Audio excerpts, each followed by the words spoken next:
Hai teman-teman di seluruh Nusantara, pada kesempatan kali ini saya akan melakukan perbaikan kulkas satu pintu dengan merek Polytron. Dan untuk kerusakan kulkas ini yaitu pada bagian freezernya ini tidak dingin sama sekali. Baik, kita akan coba lakukan pengujian bagaimana kerusakannya.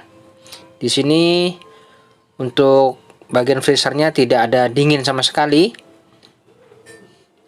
Dan coba kita lihat di bagian belakang. Nah, di sini di bagian belakang kita akan coba lihat. Nah, di sini ada kompresor. Nanti kita akan coba cek di bagian pipa-pipanya ini apakah terasa panas. Dan untuk dapur pacunya menggunakan kompresor SE30E 1M. Kategorinya ini 1/10 PK. Yang mana kita akan coba tes dulu. Nah, ini saya coba aliri sumber dan saya rasakan untuk kompresor normal bekerja. Terasa ada getaran. Namun di bagian pipa untuk pipa tekannya ini sama sekali tidak saya rasakan panas. Kemungkinan ini tidak ada freon. Jadi saya akan coba buktikan apakah ada freon pada sistem. Nah, ini setelah saya patah di pipa pembuangan ternyata tidak ada freon sedikit pun. Artinya ini betul-betul kosong, tidak ada freonnya ya. Selanjutnya kita akan coba potong dulu. Ini untuk pipa tekan, kita potong. Kita akan coba lakukan pencarian di mana letak kebocoran pada sistem ini. Nah, ini saya menggunakan teknik ini untuk mencari kebocoran, yaitu saya coba potong di antara kedua pipa tekan, kondensor dan pipa hisap di bagian evaporator. Kemudian saya berikan ini sambungan pentil pengisian pada kedua masing-masing pipa, yang mana nanti akan saya berikan tekanan pada kedua pipa kondensor dan bagian pipa evaporator ini. Nah, begini, saya berikan beberapa pentil. Di sini ada pentil pengisian, saya letakkan di bagian pipa kondensor. Dan di sini ada saya letakkan pentil pengisian di pipa evaporator. Kemudian di sini untuk pipa kapiler kita bisa potong saja di bagian sini. Jadi akan terbagi dua bagian.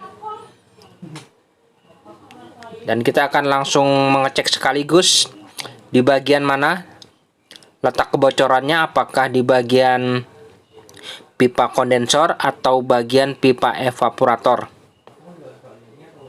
Untuk pipa kapiler ini sebaiknya kita las, kita tutup kedua ujungnya. Nah, ini saya lakukan penutupan langsung pada kedua ujung pipa kapiler ini, sehingga pada saat nanti kita berikan tekanan itu tidak ada keluar dari sini. Dan untuk teknik cara ini saya rasa cukup ampuh mengetahui kebocoran. Jadi tidak perlu waktu lama, kita akan segera mengetahui di mana letak kebocorannya.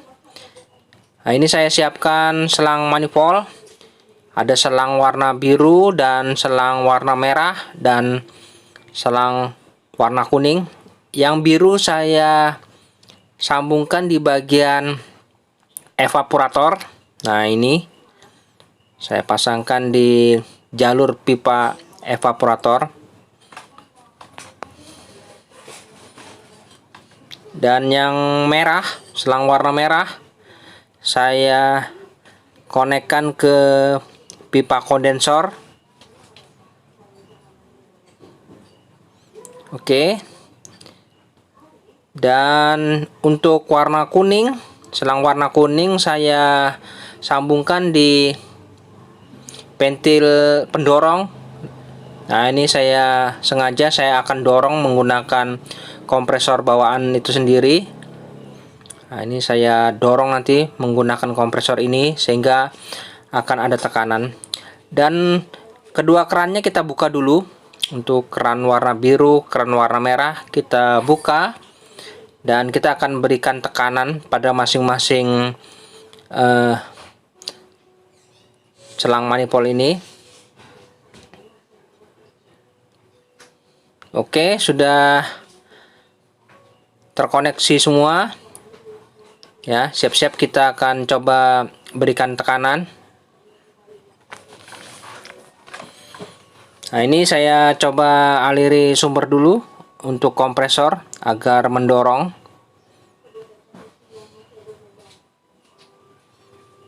Baik, sudah hidup mesin kompresornya, dan di sini jarum manifold sudah mulai bergerak menunjukkan. Dan yang perlu diperhatikan untuk tekanan pada bagian evaporator, khususnya di manifold warna biru, ini kita atur set di 100 PSI ya, jangan sampai lebih dari 100.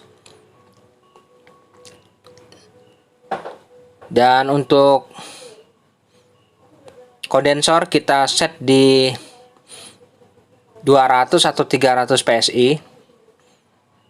Yang pasti kita betul-betul jaga dulu yang di bagian evaporator.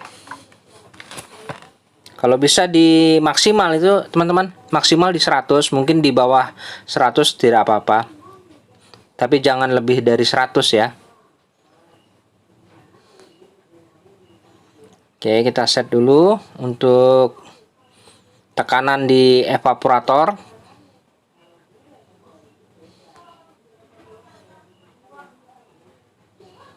Baik, ini kita lihat untuk tekanan pada pipa evaporator. Nah, ini di 100 PSI ya, di 100 PSI, dan untuk kondensornya di 300 PSI. Nah, ini kita akan amati di antara kedua jarum ini mana yang lebih cenderung turun. Nah, di situ sudah yang mengalami kebocoran. Apakah di bagian evaporator atau di bagian kondensor? Nah, kita amati. Nanti akan terlihat penurunan. Untuk pipa kondensor sepertinya konstan, tidak ada penurunan sedikit pun. Dan untuk pipa evap sepertinya ada penurunan ini. Iya, ada penurunan sedikit. Tapi kita akan coba cek, amati lagi nanti apakah ada penurunan lagi. Ini setelah beberapa menit, oh iya teman-teman, ada penurunan cukup drastis. Tadinya 100 menjadi 80 PSI, sedangkan untuk kondensor masih tetap di 300 PSI. Jadi kesimpulannya yaitu ada kebocoran di bagian jalur evaporator. Nah, ini kita akan coba cek bagian evaporator ini apakah ada kebocoran di sini. Kita coba lakukan pengecekan manual dulu, pastikan. Mungkin kita bisa berikan air sabun, busa sabun. Nah, ini kita amati, kita berikan tekanan masih. Dan di sini sambil kita coba cek di mana kira-kira kebocoran tersebut. Nah, ini saya coba cek di mana kira-kira kebocorannya ya. Di sini saya berikan cairan sabun, busa, deterjen. Saya mencari kebocoran. Namun saya tidak menemukan sedikit pun gejala kebocoran di sini di bagian pipa evaporator ini. Saya tidak menemukan gejala sedikit pun. kebocoran di mana. Jadi saat ini belum ada saya vonis untuk pipa evap ini ada kebocoran. Tidak ada gelembung-gelembung sedikit pun saya perhatikan di sini. Kemungkinan mari kita potong saja untuk bagian pipa ini untuk lebih pasti. Jadi untuk pipa, nah ini sudah saya potong dan di sini saya buntukan nanti ya, kita las saja supaya untuk pengecekan apakah di jalur pipa itu yang mengalami kebocoran. Nah, ini setelah saya buntukan, saya las permanen. Kemudian saya akan coba berikan tekanan secara langsung di pipa ini. Apakah ada kebocoran ya kira-kira teman-teman?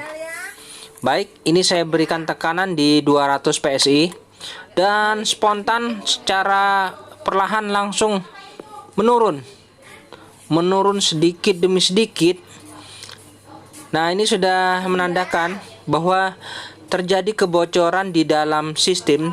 Nah, ini ada penurunan secara drastis ya. Tadi di 200 PSI perlahan-lahan turun.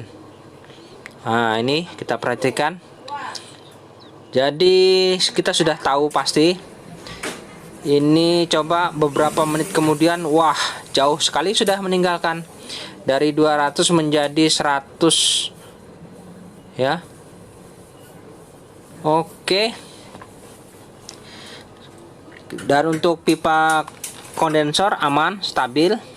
Jadi sudah pasti ini kebocorannya di jalur pipa sini, di dalam bodi ya teman-teman. Jadi kita akan coba modifikasi saja, karena untuk pipa di dalam bodi tidak bisa kita tambal. Nah, ini saya siapkan ini beberapa meter pipa 1/4 dan beberapa meter pipa kapiler. Ini pipa kapilernya saya menggunakan ukuran 0,30. Nah, caranya ini saya langsung saja saya lubangi menggunakan obeng. Saya ambil titik di sini terlebih dahulu. Kemudian tinggal saya dorong perlahan langsung menembus ke bagian belakang ini teman-teman. Coba kita lihat. Nah, ini sudah menembus. Nah, jadi kita tinggal masukkan saja pipanya beserta pipa kapiler tadi. Nah, begini saja saya buat. Saya tidak mau repot. Jadi begini saja saya rasa sudah cukup. Nah, ini setelah itu saya akan coba berikan tekanan lagi apakah aman, tidak ada kebocoran setelah terpasang pipa freezernya. Nah, ini di 100 PSI ya. Oke, kita tunggu dalam beberapa menit. Nah, ini setelah beberapa menit saya rasakan tidak ada penurunan sama sekali. Jadi untuk instalasi ini oke teman-teman ya, tidak ada lagi kebocoran di bagian jalur pipa evaporator. Kemudian selanjutnya tinggal kita kembalikan saja untuk pipa ini, kita sambungkan langsung ke pipa hisap. Dan ini untuk pipa tekannya langsung saja kita sambungkan. Baik teman-teman, setelah saya sambungkan begini, ini untuk pipa kondensor sudah saya sambungkan langsung pada kompresor, dan di sini sudah saya berikan untuk ventil pengisian freon nantinya. Oh, ini untuk filter saya lubangi guna memberikan lubang untuk masuknya pipa kapiler ini. Nah, ini saya buatkan lubang terlebih dahulu tadi. Setelah itu saya masukkan nanti dan kemudian saya las. Nah, begini sudah saya las. Oke. Dan di sini saya buatkan lubang pembuangan udara karena saya akan melakukan vakum body. Yang mana untuk step ini untuk teman-teman tidak perlu mengikuti, tidak dianjurkan. Lebih baik untuk proses vakum ini menggunakan mesin vakum ya teman-teman. Jadi proses vakum ini gunakan saja menggunakan mesin vakum untuk lebih aman. Baik, saya akan melakukan proses pemakuman menggunakan vakum body, yang mana untuk step ini tidak untuk ditiru. Dan ini saya menggunakan freon kalengan saja. Dan untuk proses vakum body ini biasanya saya lakukan sih kurang lebih selama 30 menit. Oke, saya coba hidupkan mesin kompresornya. Oke, nah di sini ada hembusan angin, jadi angin yang ada di sistem itu terdorong keluar. Dan proses ini saya lakukan kurang lebih selama 30 menit. Biarkan saja udara yang ada di sistem ini terbuang habis ya, teman-teman. Nah, ini saya jepit terlebih dahulu di bagian pembuangannya. Kemudian bisa saya langsung lakukan penutupan langsung pada pipa pembuangan ini.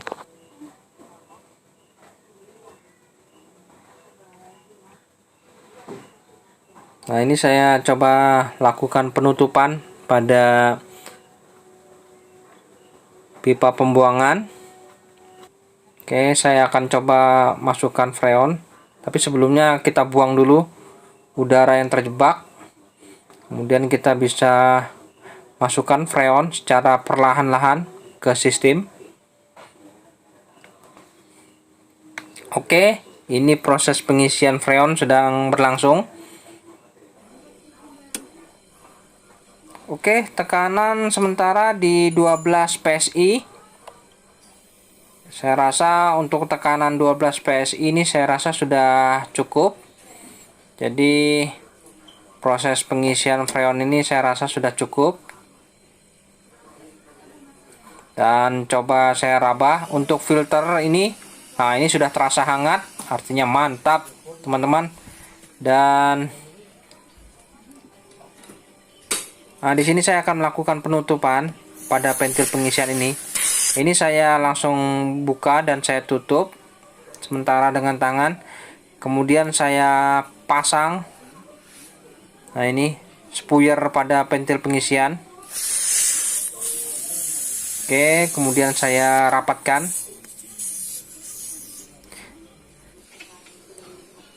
Nah, ini untuk teman-teman boleh untuk menutup secara permanen langsung atau membiarkan saja pentilnya, tidak ada masalah. Nah, ini filter dryernya sudah panas, hangat. Baik teman-teman, setelah selesai proses pengisian freon, coba kita intip terlebih dahulu sedikit di bagian ruang freezer ini bagaimana hasilnya. Oh ya, saya rasakan ada sedikit rasa dingin di sini sudah mulai. Jadi proses pembentukan salju sedang berlangsung. Mungkin ini membutuhkan waktu kurang lebih sekitar 1 hari ya, atau 2 hari. Jadi untuk sementara ini biarkan saja, saya tinggal dulu dan dalam beberapa hari akan saya kontrol. Oh, ini matang Bu ya? Nah, ini bagus ini. Nah, ini merata ya saljunya dah. Oh, bagus dah. Pasti dingin sudah di sini ya kan? Iya. Nah, mantap Bu. Sip. Ada keluhan? Nggak ada. Ini kenapa? Mantap ini teman-teman, sempurna proses pembentukan esnya. Dan sampai di sini dulu teman-teman perjumpaan video saya. Dan kita akan ketemu lagi pada video saya selanjutnya. Sampai jumpa.